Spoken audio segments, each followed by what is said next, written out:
पहले खेल के मैदान से खबर है, अच्छी खबर है। एडिलेड में पाकिस्तान ने बांग्लादेश को हराकर T20 वर्ल्ड कप सेमीफाइनल के लिए क्वालिफाई कर लिया।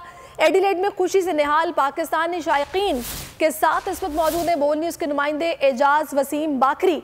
एजाज, आका कीजिएगा, क्या जज्बात हैं इस वक्त पाकिस्तानियों के? में मौजूद हूँ। पाकिस्तान टीम ने आज कमाल कर दिया। सुबह पहले साउथ अफ्रीका को शिकस्त हुई, अपसेट नीदरलैंड, और फिर पाकिस्तान को चांस मिला कि वो बांग्लादेश को हरा के सेमीफाइनल में पहुंचे और अनबिलीवेबली पाकिस्तानी टीम सेमीफाइनल में पहुंच चुकी है। जब से वर्ल्ड कप शुरू हुआ है तकरीबन 3 हफ्ते हो गए हैं, किसी को यकीन नहीं था कि ये पाकिस्तान अपने 2 मैचेस हारने के बाद सेमीफाइनल खेलेगा। सो फैंस मौजूद हैं, इनसे बात करते हैं। मैम, अचानक क्या हो गया पाकिस्तानी टीम? पता नहीं जी, मुझे तो लगता है कि हमारा आना बहुत अच्छा खुशकिस्मत साबित हुआ। इनके लिए हम फिलीपींस से आए खास मैचेस के लिए। It was just victory we had not even imagined. It was fabulous. Sir, आप क्या कहेंगे इस टीम के बारे में? बस बिल्कुल हैरान किया। सुबह खास तौर पे हम सपोर्ट करने आए थे नीदरलैंड्स को ताकि वो हराए साउथ अफ्रीका को और हमारा चांस बने। तो माशाल्लाह Pakistan team has done really well and इंशाल्लाह now will be in the finals. अब आपको लगता है कि सेमीफाइनल में हम न्यूजीलैंड को हरा के दोबारा इंडिया के साथ फाइनल खेल सकते हैं?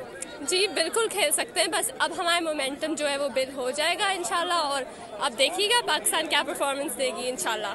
आपने पाकिस्तानी फैंस की गुफ्तगू सुनी है। इनको यकीन है कि पाकिस्तान न सिर्फ अब सेमीफाइनल भी जीतेगा और फाइनल तक भी पाकिस्तान रसाई हासिल करेगा T20 world cup. Ejaz Wasim बाकरी, पाकिस्तानी इस पर काफ़ी खुश है। वाकई ये खुशी की खबर है। इस माहौल में जो कि अभी चल रहा है, ये खुशी बहुत ज़रूरी थी जो कि हमें पाकिस्तानी क्रिकेट टीम ने दी है। अब फिर अगर आपको ये वीडियो पसंद आई है तो हमारे चैनल को सब्सक्राइब कीजिए और बेल आइकन पर क्लिक कीजिए। बहुत अच्छी कवरेज की है। ये मार्च की तो जबरदस्त कवरेज थी। बॉल की प्रॉब्लम सबसे बेस्ट थी। सबसे ज्यादा रील्स और सबसे ज्यादा रेटिंग के साथ बोल रहा नंबर 1। सब्सक्राइब करें और बेल दबाएं ताकि कोई खबर रह न जाए।